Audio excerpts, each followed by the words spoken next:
Estamos en el versículo 31 de esta meditación que hace Adrián von Speyer de la Carta a los Romanos, el capítulo 8. Este versículo dice: ¿qué más podremos decir? Si Dios está con nosotros, ¿quién estará contra nosotros? Entonces, aquí una de las cosas que menciona Adrián es que el encuentro de este mundo y del otro, es decir, el encuentro del hombre con Dios, el encuentro del hombre en la tierra con Dios en el cielo, debe realizarse en el creyente mismo, incluso en sus actos más pequeños o en sus gestos más ordinarios, y también, por supuesto, en cada una de sus oraciones. Dice, en este sentido, el cristiano no puede ser netamente transparente para el mundo, por lo menos no para todo el mundo. ¿Por qué? Porque es transparente antes que nada ante Dios, porque es Dios precisamente quien le concede serlo. Entonces podemos decir que esta transparencia no es algo que el mundo brinda, ni algo que nosotros pudiéramos conseguir a través de un esfuerzo personal. Más bien es algo que Dios nos concede precisamente para manifestarnos ante Él como lo que somos, es decir, en este caso, hijos suyos. Y precisamente porque esta transparencia no es algo que el mundo nos da o algo que humanamente nosotros pudiéramos conseguir, el mundo no reconoce a los hijos de Dios, no los ve en esa transparencia, por el contrario, los ve precisamente como una especie de opacidad en la cual no resultan encajables o por lo menos no son asimilables a la dinámica que el mundo presenta. Entonces, cuando San Pablo dice, si Dios está con nosotros, es decir, ya San Pablo expresa la unión, ¿no? Este nuevo compromiso, una relación estrecha que Dios ha establecido con cada uno de nosotros, entonces es Dios mismo quien va a fortalecer, animar y también llevar a término esta unión. Es Dios, vamos a decirlo así, el que ha puesto la base fundamental para que esta unión se lleve a cabo. Entonces, frente a esta unión está precisamente el quién, ¿no? Que es el que San Pablo expresa en la pregunta: ¿quién estará contra nosotros? Y es este quién el que desvaloriza o resta importancia a todo lo que pueda presentarse como una oposición. En pocas palabras, cualquier oposición ante el creyente ha perdido precisamente su eficacia. ¿Por qué? Porque Dios está con nosotros. Y este con, ¿no? Esta preposición que utiliza San Pablo implica ante todo o expresa un con de eternidad, que en otras palabras se puede traducir como una efectividad que se realiza en todo lugar, no simplemente bajo ciertas circunstancias o bajo ciertas ocasiones. Por ejemplo, cuando nosotros pensamos que si yo le rezo a Dios o le pido algo a Dios, me va a ayudar. No, este con ya es un compromiso, como dijimos, desde toda la eternidad. De tal manera que entonces esta efectividad en todo lugar significa que Dios garantiza precisamente el apoyo que necesitamos a través de nuestros esfuerzos. Esto en síntesis significa que siempre bajo cada circunstancia Dios toma partido, y el partido que toma es por nosotros. Dios se decide por nosotros. Dios pone algo de su eternidad, de su infinitud y omnipotencia en nuestra propia condición humana. Por eso para San Pablo, el preguntar quién estará contra nosotros significa, en pocas palabras, que nadie que pueda vencernos. Y esto es algo importante. No significa que no va a haber oposiciones o que no va a haber dificultades. Simple y sencillamente que estas oposiciones, por muy arduas que sean, no lograrán vencernos, porque Dios ha tomado partido precisamente por nosotros. Y es lo que expresa Jesús, ¿no? Cuando dice a Pedro que sobre él va a fundar su iglesia y que las puertas del infierno no prevalecerán sobre ella. O sea, Dios ya ha tomado partido por nosotros. Dios se ha comprometido por nosotros. Y la razón profunda es la que expresa San Pablo en el versículo 32, donde dice: el que no perdonó ni a su propio Hijo, sino que lo entregó por todos nosotros, ¿cómo no nos dará gratuitamente con él todas las cosas? Entonces, aquí lo que vemos es que el acto de amor, el acto mismo de amor que Dios está realizando, contiene precisamente todo lo que nosotros ni siquiera pudiéramos llegar a imaginar. El acto de amor supera lo que nosotros podemos llegar a sentir o a experimentar o a pensar, etc. ¿Cómo nos damos cuenta de este exceso? O sea, por decirlo así, hay una excedencia profunda en el hecho de que vemos que Dios no perdonó a su Hijo, sino que lo entregó por nosotros. Entonces, aquí lo primero que vemos es que en efecto, dice, hizo algo por nosotros que en un primer plano no pudiéramos interpretar como amor. ¿Por qué? Esta entrega del Hijo, porque el amor perdona.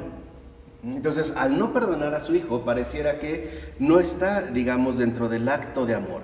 Sin embargo, el Padre no solo perdonó al Hijo, sino que lo abandonó. Lo deja abandonado, lo deja solo, sumido en la soledad. E incluso permitió tanto que fuese abandonado como que muriese traicionado. Entonces, el grito que da Jesús en la cruz, Dios mío, ¿por qué me has abandonado?, es la prueba concreta de este abandono radical. Y todo el conjunto, o sea, todo lo que ha padecido Cristo es una prueba concreta del amor que Dios nos tiene a nosotros, los indignos, los que no entienden nada, los débiles en la fe y también los débiles en los hechos de la fe. Y aquí entonces se manifiesta un aspecto radical de este amor que nosotros no podemos ni siquiera comprender. El Padre ha tomado partido por nosotros. Y justamente al tomar partido por nosotros, no ha perdonado a su Hijo. ¿Qué quiere decir esto? Que pareciera que entonces, en efecto, el Padre incluso nos ha dado preferencia a nosotros, en lugar del propio Hijo. Y el Hijo ha aceptado justamente esta condición. ¿Y por qué sabemos que el Hijo la ha aceptado desde siempre? Porque ahí es a donde ha conducido toda su vida, precisamente hacia la cruz. De hecho, podemos decir que el Hijo ha nacido, se ha hecho hombre para ser el entregado. Es decir, para ser, en pocas palabras, el abandonado. Y en el amor del Hijo hacia el Padre, el propio Hijo no espera otra cosa de él más que la entrega. Es decir, la entrega que el mismo Padre va a hacer. En pocas palabras, se trata pues de una cuestión entre el Padre y del Hijo. Y nosotros somos el asunto a tratar. Es decir, somos aquellos, ¿no?, hacia los cuales el Padre se pone de lado, como obviando, ¿no?, como digamos, incluso como abandonando o dejando de lado al Hijo. En síntesis, y esto es lo profundo que nosotros a veces podemos pasar de largo. El Padre nos dice sí a nosotros y le dice no al Hijo. Nos perdona a nosotros y nos retiene a su lado. Al Hijo no lo perdona e incluso lo entrega, como si nuestro amor fuera más valioso que el propio amor de su Hijo. Como si nuestro valor fuera precisamente más grande que el valor del propio Hijo. Ahora, aquí vemos como, por ejemplo, los herejes que decían que el Dios del Antiguo Testamento era un Dios colérico, que no tenía nada que ver con el Dios del amor revelado por Jesucristo en el Nuevo, se equivocan. Porque aquí lo que Adrián está destacando es que el Padre siempre nos ha amado con un amor que nosotros ni siquiera en alguna medida podríamos sospechar.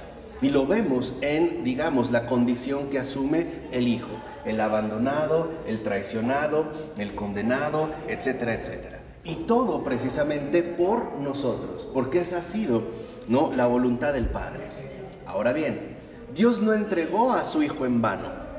No lo maltrató y no lo dejó, digamos, al azar, sino que en efecto lo hace todo con un fin. Y este fin se dirige justamente a nosotros. Es decir, así como todas las cosas fueron creadas con destino al Hijo, ahora el Hijo es entregado, ¿no?, para nosotros, es decir, nos es dado. Y el Hijo en ese sentido se siente abandonado.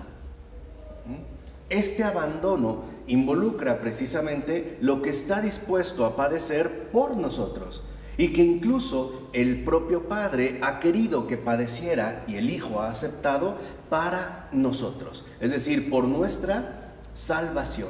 Pareciera pues que entonces en este momento crucial, no, en esta cuestión entre padre e hijo, el padre toma partido completamente por nosotros y entrega precisamente a su hijo.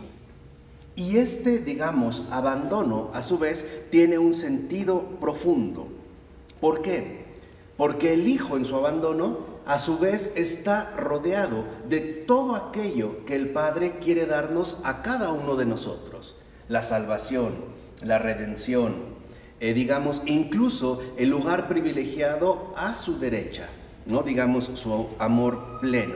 Entonces, en este sentido, el hijo está abandonado, pero al mismo tiempo está rodeado de todas las cosas que el Padre nos quiere compartir. Entonces, no solo, y esto es algo importante, dice Adrián, no solo debemos ver al Hijo morir bajo la carga de nuestros pecados, sino bajo el peso de todo cuanto el Padre le asignó. En este caso, todo lo que nos quiere dar a nosotros. El Hijo, en este sentido, está abrumado al mismo tiempo por el pecado y por toda esta sobreabundancia de amor que el Padre nos quiere dar. Y esto le oprime y le ahoga. Es decir, en pocas palabras, el Hijo no solo está abrumado, por así decirlo, por nuestros pecados, también está abrumado por el amor que el Padre nos tiene a cada uno de nosotros, ¿no? Esta especie como de rechazo hacia Él a favor nuestro. Y Él ha aceptado justamente esta condición, ¿no? Esta condición de cruz desde toda la eternidad. Entonces podemos decir que el Hijo no solo carga con el peso del pecado, también le abruma el amor infinito del Padre por su criatura. Y esto es algo mucho más fuerte de lo que nosotros quizá podíamos llegar a sospechar. Por eso yo les había insistido ya varias veces que cuando uno contempla al crucificado, no se puede limitar a ver en ello una especie de consecuencia del pecado. Hay un trasfondo mucho más importante, y es este amor infinito que el Padre tiene por cada uno de nosotros. Dice, es como si al Padre siempre se le ocurriera añadir algo más. Siempre pusiera de fondo algo más. Por ejemplo, nuestras necesidades, todo lo que vamos a requerir para nuestra vivencia de fe, el fortalecimiento de nuestra esperanza, el incremento de nuestro amor, todo ello también gira, ¿no? Y está presente en el Hijo. Así pues, dice Adrián, la primacía la tiene el amor a nosotros. En este sentido, por ejemplo, vemos cómo el Padre, en un aspecto bastante radical, nos ha preferido a nosotros. Nos ha puesto en primer lugar. Y el Hijo ha quedado relegado al segundo. Y esto también se entiende en las propias palabras de Jesús. Cuando decía, ¿no? Los primeros serán los últimos serán los primeros. Claro, uno lo puede entender en el caso, por ejemplo, de los circuncidados, es decir, el pueblo judío, y los paganos, ¿no? Los no circuncidados. Los primeros pasan al último y los que eran los últimos, los paganos, pasan al primer puesto. Pero también está aplicado en esta cuestión entre Padre y el Hijo, porque el primero es Él y ha quedado colocado al último. Y nosotros que éramos los últimos hemos sido colocados como primicia, es decir, como lo primero para el Padre.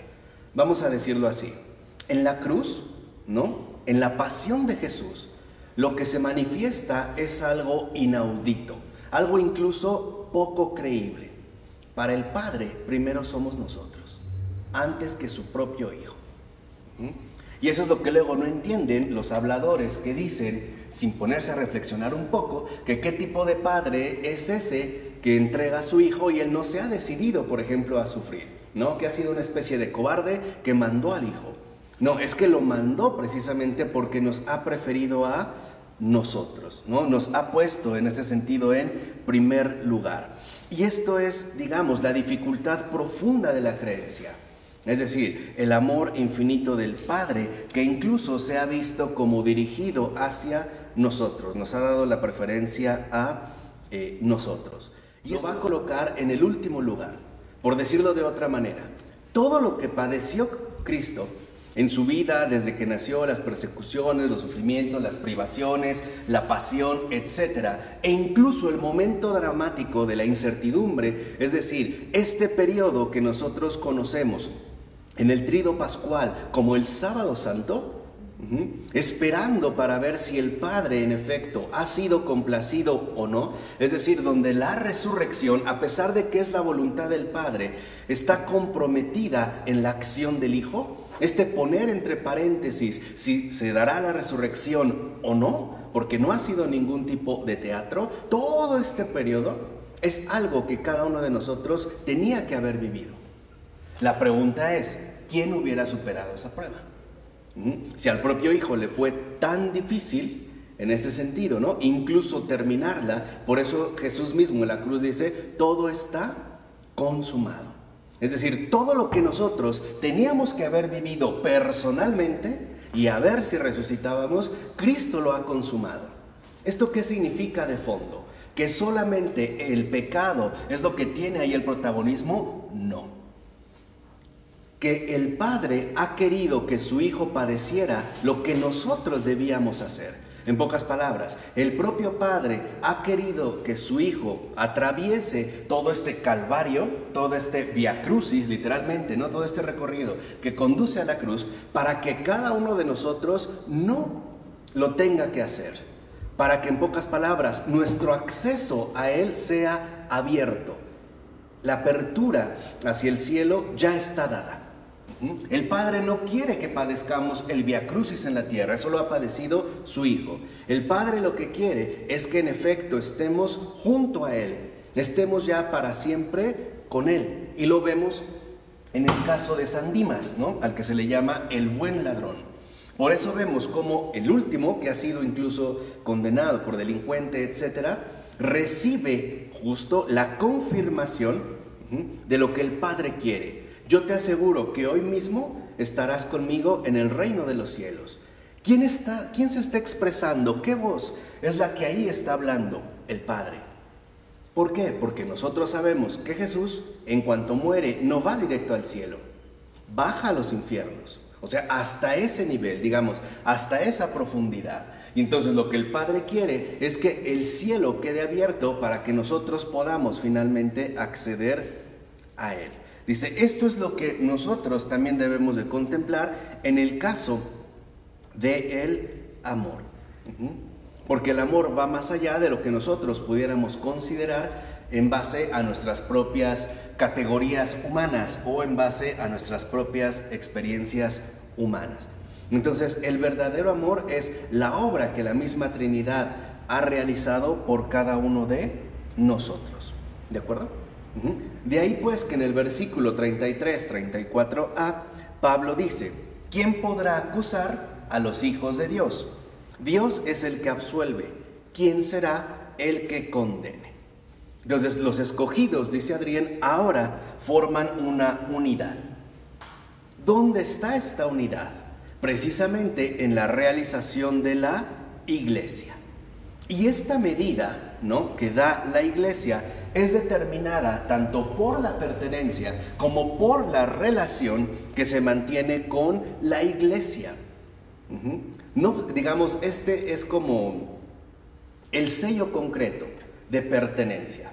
¿Por qué? Porque también la iglesia manifiesta este exceso de amor que nosotros no alcanzamos plenamente a comprender. Cuando Jesús dijo, yo estaré con ustedes todos los días hasta el fin del mundo, lo que dice el Hijo es que su entrega va a ser permanente hasta el fin de los tiempos. De hecho, nosotros vemos cómo en efecto Jesús se sigue entregando, se sigue dando, incluso digamos bajo la forma eucarística, ¿no? Se sigue entregando a cada uno de nosotros. De tal manera que en esta entrega permanente, en efecto, la medida que apunta a la pertenencia o no, a la recepción o no de este amor, precisamente está dada en la iglesia. Por eso, por ejemplo, la Eucaristía no es un sacramento que cada uno realiza a su antojo o como se le dé la gana. De hecho, en la iglesia todo es recibido. Si ustedes lo ven, incluso la comunión la recibimos. Alguien más la realiza, ¿no? Alguien más la lleva a cabo. Nosotros pedimos y solicitamos. Por ejemplo, cuando fuimos bautizados, en la fórmula inicial del bautismo se les pregunta a los padres y a los padrinos, ¿qué piden de la iglesia? Y nosotros respondemos, el bautismo. No vamos y hacemos nosotros el bautismo. Todo aquello que precisamente necesitamos lo recibimos. De tal manera que en esta recepción se refleja precisamente, digamos, algo de lo que es el amor del Padre. El dejarnos llenar por todo aquello que Él nos quiere dar y que nos quiere dar de una manera muy concreta. Es decir, como niños pequeños que necesitan ser orientados, alimentados, protegidos, fortalecidos, en base, en este sentido, a una instancia mayor, a una instancia, vamos a decirlo así, superior. Por ello es tan importante que nosotros recuperemos la relevancia que tiene la realidad eclesial. En ese sentido, podemos decir que la iglesia no solo se limita a su forma exterior ritual, sino más bien al contenido profundo que contiene.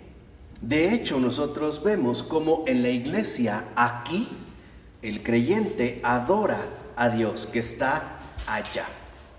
Dicho de otra manera, la iglesia es la unión concreta entre el cielo y la tierra. Es el símbolo del amor de Dios, es decir, la reunión coherente entre lo visible y lo invisible. Por eso, finalmente, ¿no? Y esto es lo fundamental, la iglesia se transforma pues en el espacio vital del alma creyente. La iglesia precisamente realiza la vida cotidiana del creyente. Y esta asignación, que de una manera está manifestada en la iglesia, debemos de entender que la pertenencia de la que estamos hablando no se limita únicamente a lo que nosotros podemos ver, sino que esta pertenencia va más allá, superando incluso la diferencia que pudiera darse entre creyentes y no creyentes, al estar finalmente reunida en lo que el Padre ha querido.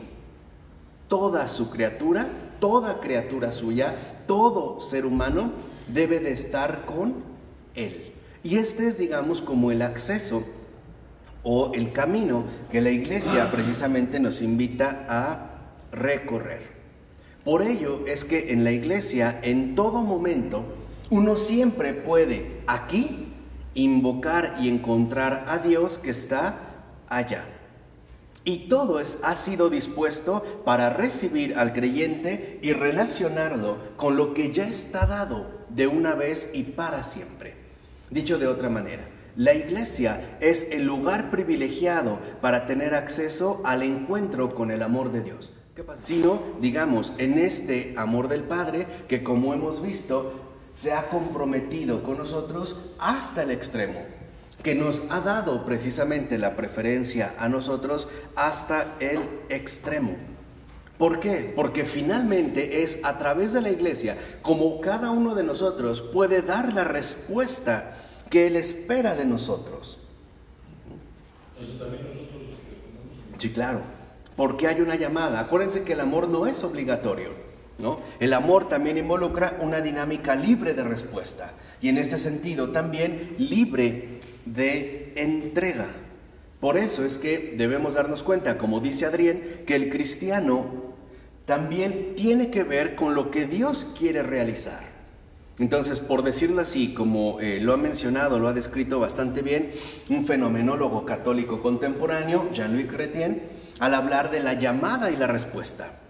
Dios nos ha llamado, la llamada está dada. ¿En dónde está dada de manera concreta? En la iglesia. ¿Qué nos toca a nosotros? Responder y por lo tanto involucrarnos precisamente dentro de este ámbito de dinámica, ¿no? Digamos, en este ámbito de dinámica vital, es decir, la gran escuela del amor, que sería justamente la iglesia. De tal manera que ante esta respuesta que Dios espera de nosotros, también nos podemos dar cuenta cómo Dios nos ha confiado a todos y cada uno una tarea en especial. En pocas palabras, nuestra presencia aquí en la tierra no es en vano. La existencia ha sido convocada por Dios mismo para responderle a Él.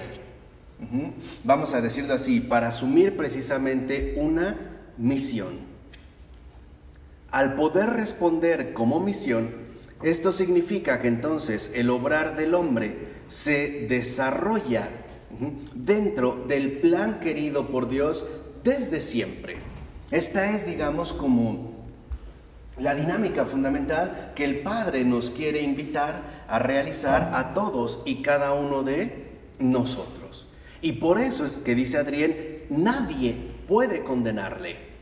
¿Por qué nadie puede condenarle? Porque esta respuesta es justo lo que Dios espera de cada uno de nosotros. Es esta respuesta, es, digamos, lo que nos conecta, en pocas palabras, ¿no?, con aquellos designios que Él ha querido realizar en el mundo a través de cada uno de nosotros. Lo que nos conecta, ¿qué es? Perdón, es que ya me... O sea, lo que nos conecta finalmente ya con Él es esta misión, esta respuesta que nosotros le vamos a brindar. Por eso hay que entender muy bien cómo, por ejemplo, el mal espíritu nunca va precisamente contra la persona, va contra la misión. Lo que va a buscar el maligno es siempre querer sacarnos de la misión, porque es la manera en la que nosotros no podríamos responder a lo que Dios espera, y por lo tanto los frutos de salvación no se llevarían a cabo. Dicho de otra manera, el maligno es tan astuto que siempre quiere estropear la misión de cada uno, para que esos frutos de vida eterna, para el bien de muchos, incluso del mundo entero, no se realicen.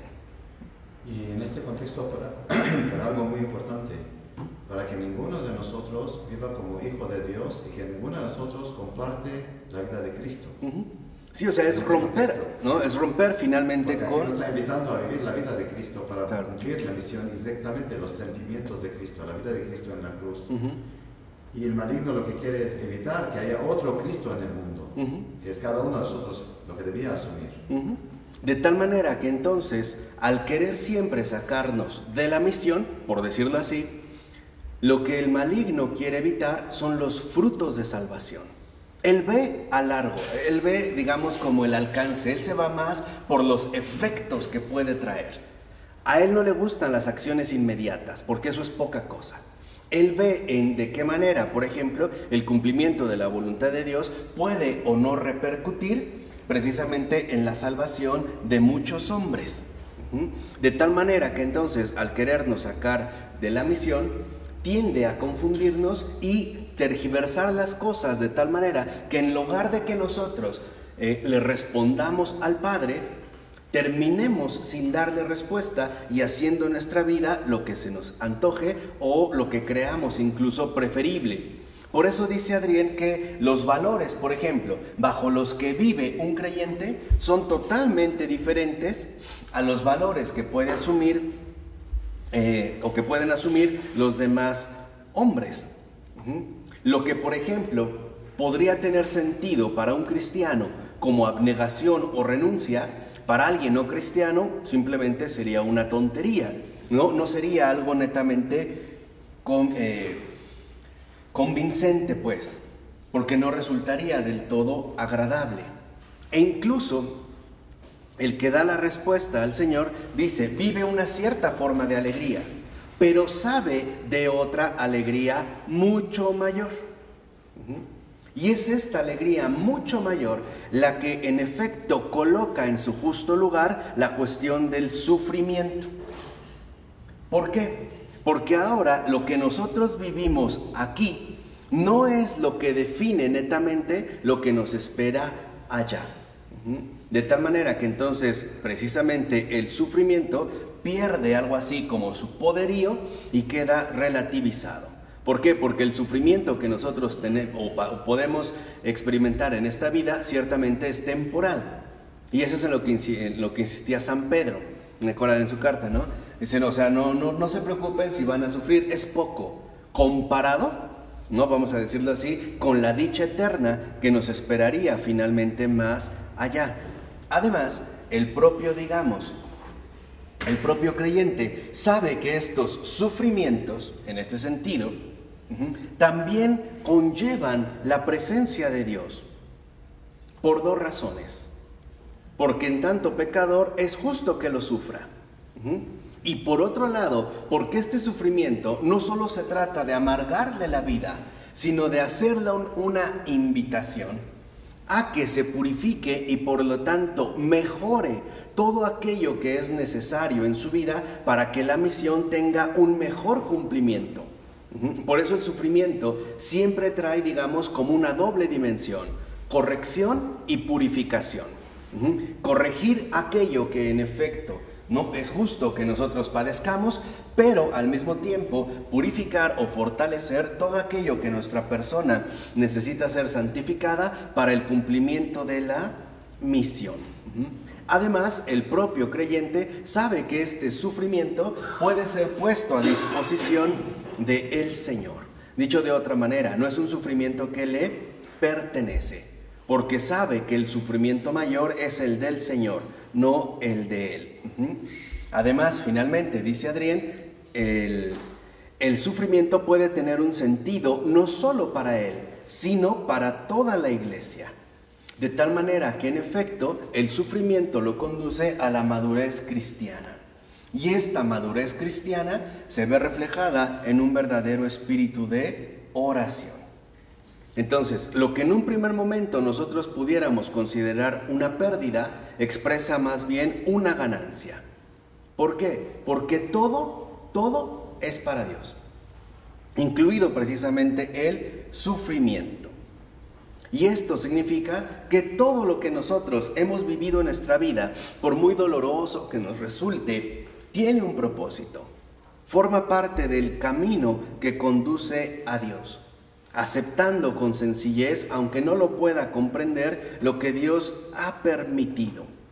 Y por lo tanto también nos invita a profundizar en la cuestión de la permisión, ¿no? Hay unos que tienen miedo, por ejemplo, de esta permisión, y cuando ven que ocurre una situación alarmante, se preguntan, ¿es que esto es lo que quería Dios? Y muchos responden, no es lo que quería Dios, pero es lo que los hombres decidieron. Y esto es un contrasentido. En primer lugar, porque si es algo que Dios no ha querido, no hubiera sucedido. De ninguna manera se hubiera realizado. Pareciera que tenemos miedo de que Dios entre, ¿no?, o haga acto de presencia, porque saldría perdiendo. Algo así como que no podría, digamos, como explicar o por lo menos hacer comprensible el porqué de tal o cual situación, ¿no? Sobre todo de las que abundan en el mundo. No hay que tener miedo a que Dios se haga presente. Lo que podemos nosotros afirmar, por el contrario, es mucho más radical, es mucho más esencial. Si Dios lo ha permitido, ¿y por qué lo ha permitido? Porque Él es el que tiene la última palabra y no lo que nosotros podemos apreciar o valorar aquí. Dicho de otra manera, Dios hace que todas las cosas en el mundo, todas, contribuyan para un bien. Todas. A lo mejor ese bien no puede quedar relacionado de manera inmediata con nosotros, pero probablemente es un bien que se haga para alguien más. De tal manera que si nosotros, por ejemplo, hoy nos damos cuenta o estamos convencidos de que el mal parece no tener freno, ¿no?, de que el mal avanza cada vez más en el mundo, significa que si esto ocurre es porque Dios encuentra siempre la manera de que de todo ello se acreciente el bien, se obtenga finalmente la salvación precisamente para todos y cada uno de nosotros. Aquí es cuando uno puede meditar acerca de la permisión por parte de Dios y el sufrimiento en general que muchas veces experimentamos y que apunta hacia un fin mayor, hacia algo más grande de lo que nosotros quizá pudiéramos comprender aquí y ahora. A lo mejor es un bien que no se puede ver reflejado de manera inmediata si nosotros pensamos algo así como en la eliminación plena del conflicto. Pero hay mucha gente que se está sensibilizando alrededor del mundo, incluso gracias a los medios masivos de comunicación. Hay gente que por lo menos se ha dado cuenta, y eso ha ablandado un poco su corazón, de que hay gente sufriente, especialmente niños, que para nuestra realidad humana es muchísimo más delicada, ¿no? Somos más susceptibles, por ejemplo, ante el sufrimiento infantil, cosa que antes ciertamente puede pasar desapercibido. A lo mejor nuestra cultura, como un proyecto de visualización, permite que ciertas cosas se vean, pero no todo. No es como ocurre en las avenidas. Las avenidas de una ciudad están muy bien arregladas, pero no te permiten ir más allá. Por ejemplo, por mencionar en este sentido un caso en concreto, hay mucha gente quizá que gracias a eso se ha puesto a orar. No sé, menciono algo así con lo que les decía, como en los gestos ordinarios, ¿no? O que por lo menos se ha sensibilizado ante el sufrimiento ajeno. Esto significa que esta persona también empieza a recuperar la compasión, porque la compasión es dejarse herir el corazón por el sufrimiento ajeno. Esa es una persona compasiva. Y hoy hay personas que en efecto, ¿no?, han por lo menos crecido un poquito en compasión a pesar de estas cosas. Uno se pregunta, ¿qué bien puede ver ahí? ¿O por qué pasó? Porque planteamos mal la pregunta. ¿A qué voy? Cuando nosotros preguntamos, por ejemplo, ¿por qué Dios permite esto? Lo que implícitamente suponemos es que nuestro marco de referencia, es decir, nuestro marco de comprensión es exclusivamente inmanente. Es decir, que nosotros queremos entender las cosas según el aquí y el ahora. Entonces uno dice, claro, es que ¿qué sentido tuvo? No hay ningún bien, ciertamente no, pero eso es lo fundamental. Por eso les decía, este es el desafío mayor del creyente, este exceso de amor. ¿Realmente creemos en un Padre bueno a pesar de lo que vemos aquí y ahora? Ese es, digamos, el cuestionamiento profundo para el corazón creyente. ¿Realmente reconocemos en Dios a un Padre bueno que nos ama locamente, que nos ha dado primacía incluso sobre su propio Hijo o no? Este es, digamos, como parte del exceso de amor que en nosotros siempre representa o bien una locura o bien un escándalo. Y aquí lo que vemos es que lo que realmente se desata es el conflicto de voluntades. En pocas palabras, ¿realmente aceptamos lo que Dios quiere y el modo en el que lo realiza o no? ¿O somos cristianos, como dice el Papa Francisco, sí, pero? Claro, sí, Dios es Padre, pero podría actuar de otra manera si cambiara esto. O sea, ¿qué tanto, vamos a decirlo así, qué tanto en nosotros prevalece una unidad de amor con Él? Por eso hay situaciones en nuestra vida que lo único a lo que podemos alcanzar es a un silencio profundo de contemplación. Literalmente no hay respuestas.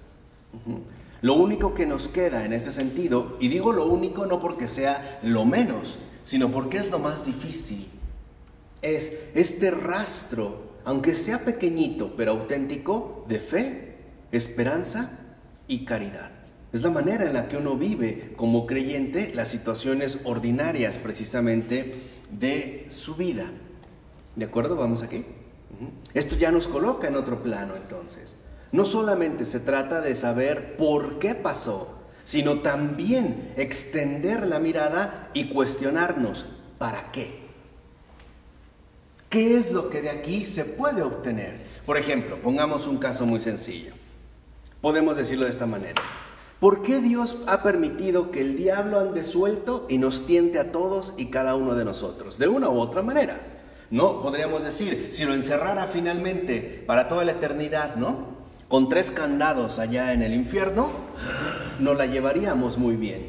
La verdad es que quién sabe. Y ojo, yo no estoy diciendo con esto que el mal sea necesario o que el diablo nos ayude, como han querido sugerir algunas teorías contemporáneas, que él es el bueno.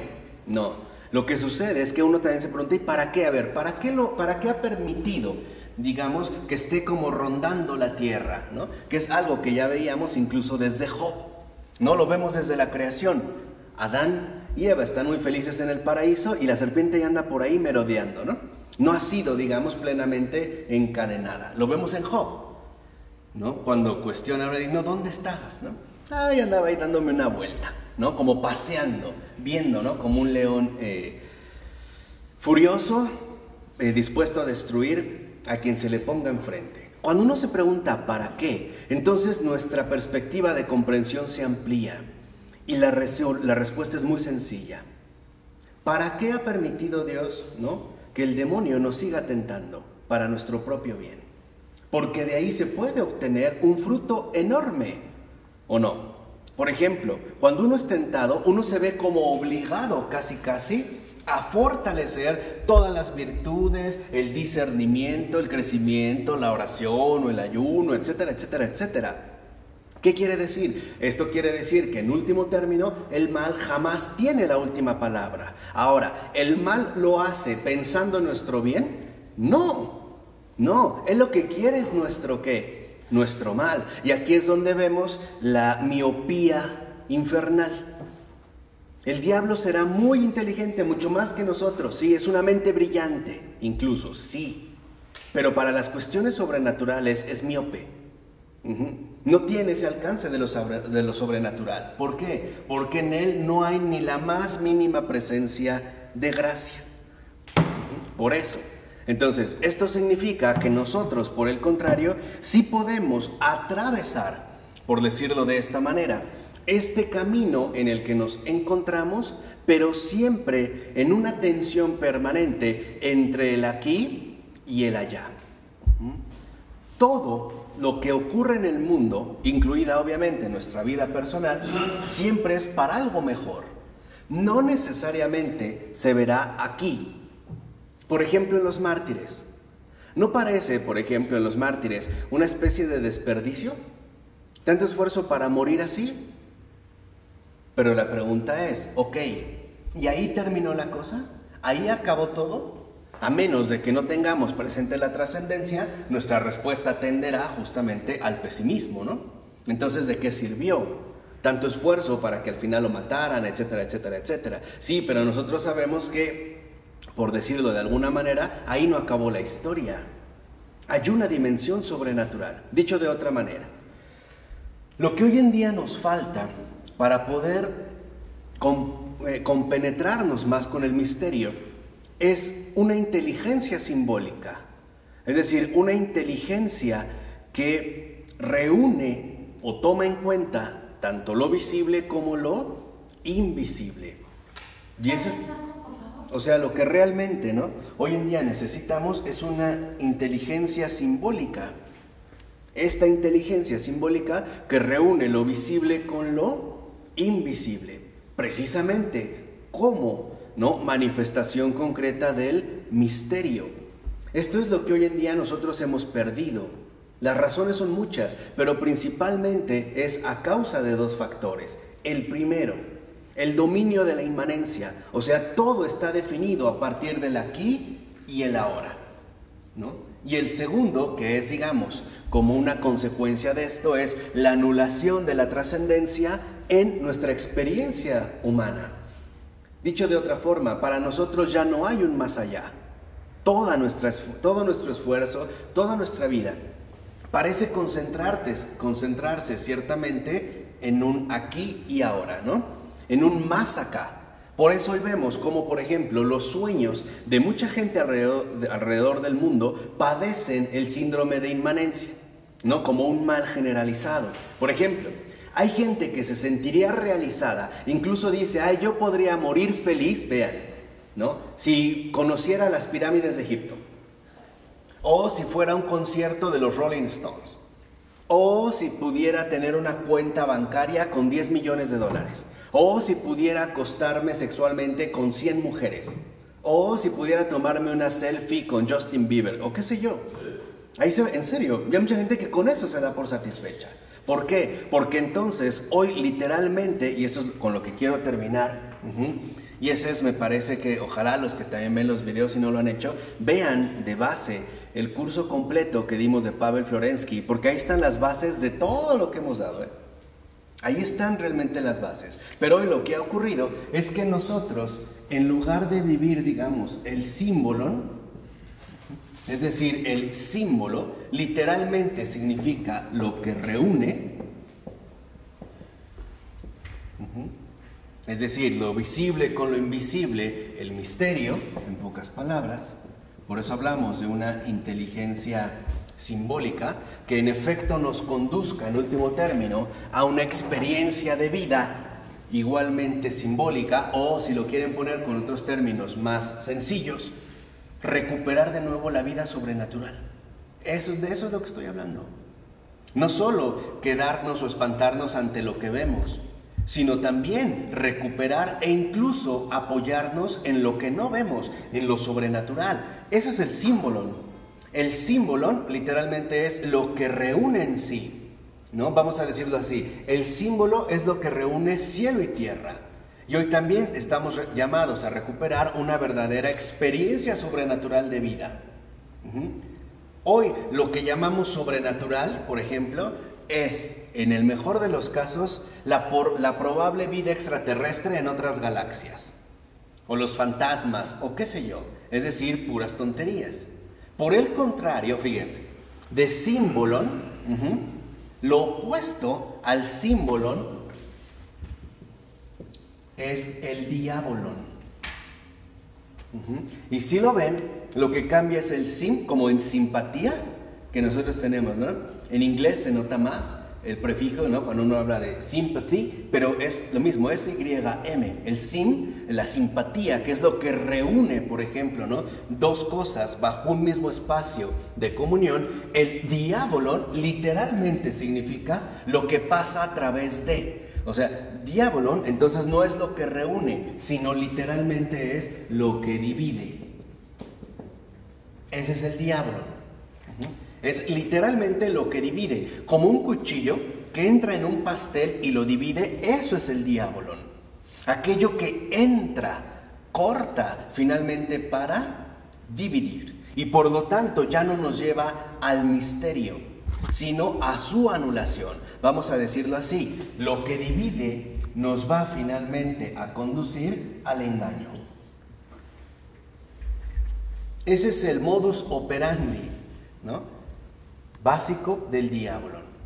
Por eso, en este sentido, yo no estoy hablando en el término de satánico, si por ello entendemos pertenecer a sectas, ¿no?, cuyos rituales son terribles. No.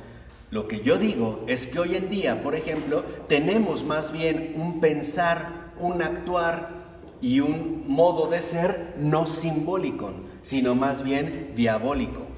En este sentido, en el sentido de que hoy para nosotros, ante todo lo que prevalece es la división. Todo se debe de quedar aquí. O bien, hay quienes tendían en sentido contrario.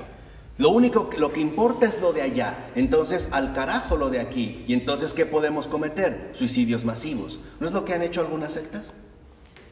¿O no es lo que hicieron justamente en ese sentido de engaño?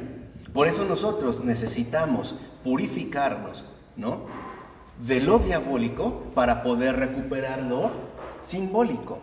Me parece que esa es una de las enseñanzas más profundas que nos ha transmitido el Señor a través de Pavel Florensky. Por eso me parece que Pavel Florensky es uno de los faros más grandes para atravesar estos tiempos oscuros, sombríos. Y esto es justamente en lo que nosotros debemos de trabajar. No pensar ya en términos de división, algo aquí, algo por allá. No, sino en términos de reunión. Porque el misterio nos conduce a la unidad. Unidad de lo visible con lo invisible. Unidad de cielo y tierra. Unidad entre Dios y el hombre. Por el contrario, el engaño siempre nos va a llevar a la división. ¿Por qué? Porque cuando aparece el diabolon, es decir, esto que divide, que tiende a dividir, a engañar, y entonces, ¿no?, nosotros nos dejamos embaucar, lo que ahora sigue es el eidolon, o sea, el ídolo.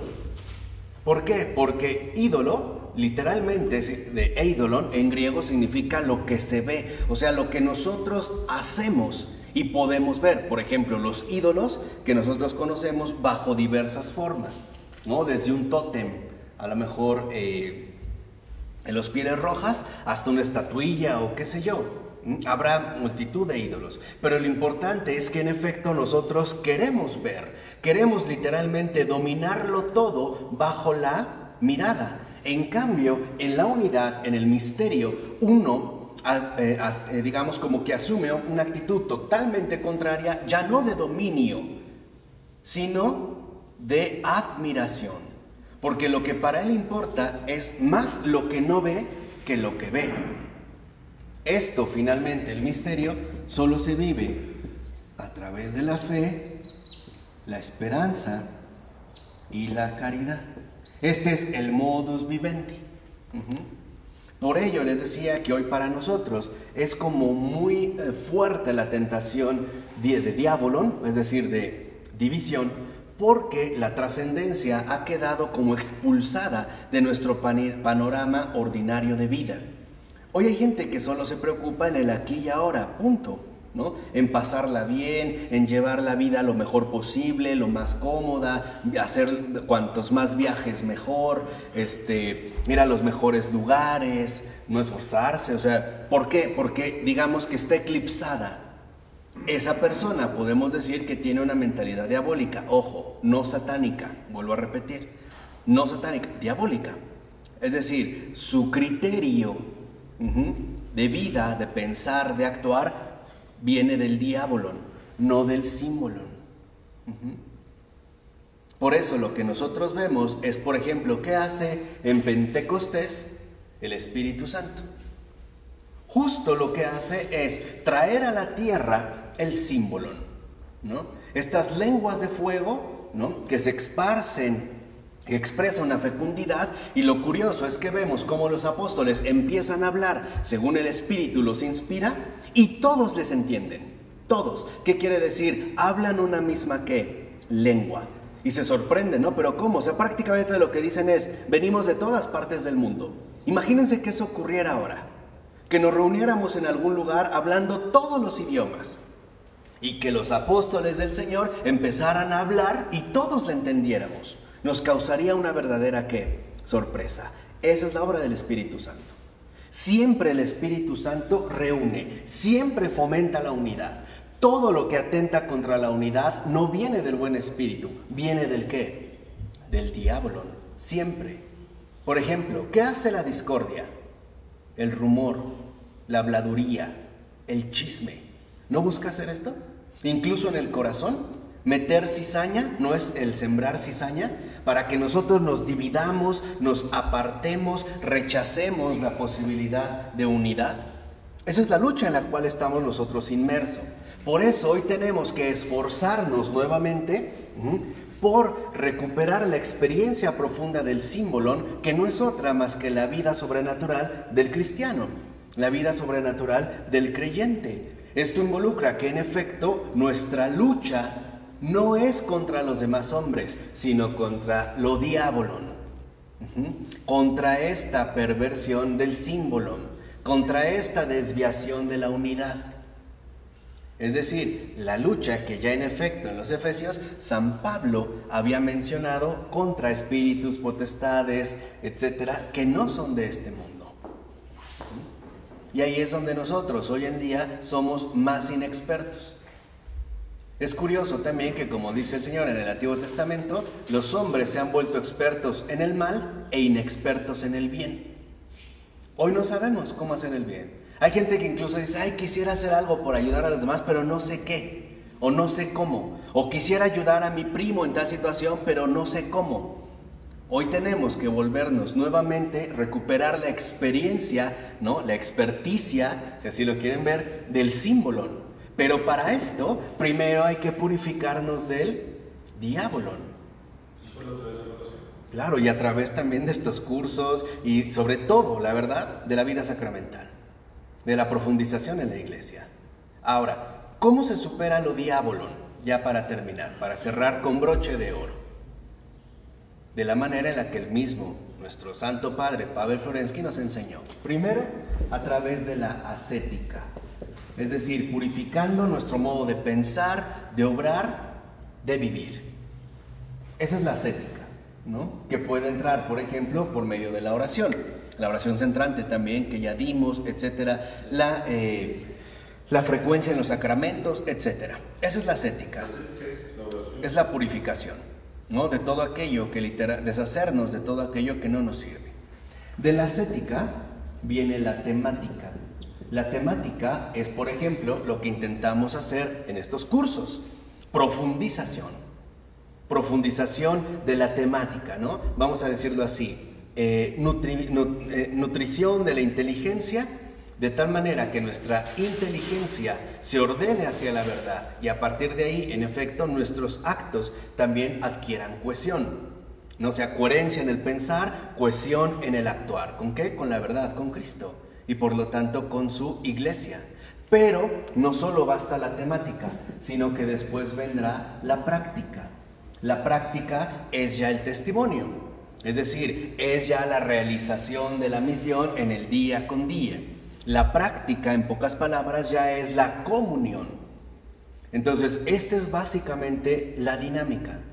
Por eso es tan importante que nosotros nos demos cuenta cómo primero hay que llevar a cabo una ascética, después una temática, la profundización, el estudio. Porque hoy pensamos que uno tiene algo así como acceso directo a la verdad. No es cierto, se requiere mucho estudio. Vean a los padres de la iglesia. ¿Cuántos siglos no se tardaron hablando, indagando, esforzándose por tratar de esclarecer el misterio de la Trinidad, que ayer precisamente celebramos? ¿Y podemos decir que lo agotaron? No. Hubo errores, vacilaciones, claro, pero también hubo avances. Y también la lucha contra las herejías. Es decir, es un esfuerzo profundo en el pensar. Hoy no nos gusta pensar. La verdad es que no nos gusta pensar.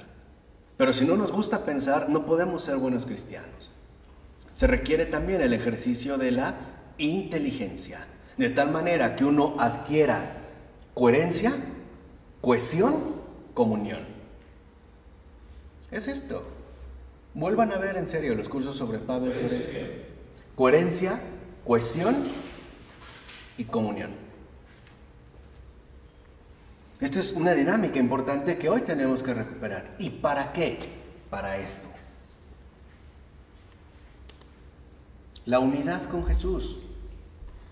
Cuando se nos dice, por ejemplo, en algunas obras piadosas, pensar como Jesús, sentir como Jesús, vivir como Jesús, a lo que se nos está invitando es a esto. Encarnar realmente el misterio de la unidad que Dios ha querido desde toda la eternidad llevar a cabo en cada uno de nosotros. Pero la respuesta es voluntaria. Cada uno de nosotros le dirá a Dios su respectiva respuesta, que puede ser, como decía Maurice Blondel, sí o no. Eso ya queda en cada uno de nosotros. ¿De acuerdo? Vamos a dejar hasta aquí. En nombre del Padre, del Hijo y del Espíritu Santo.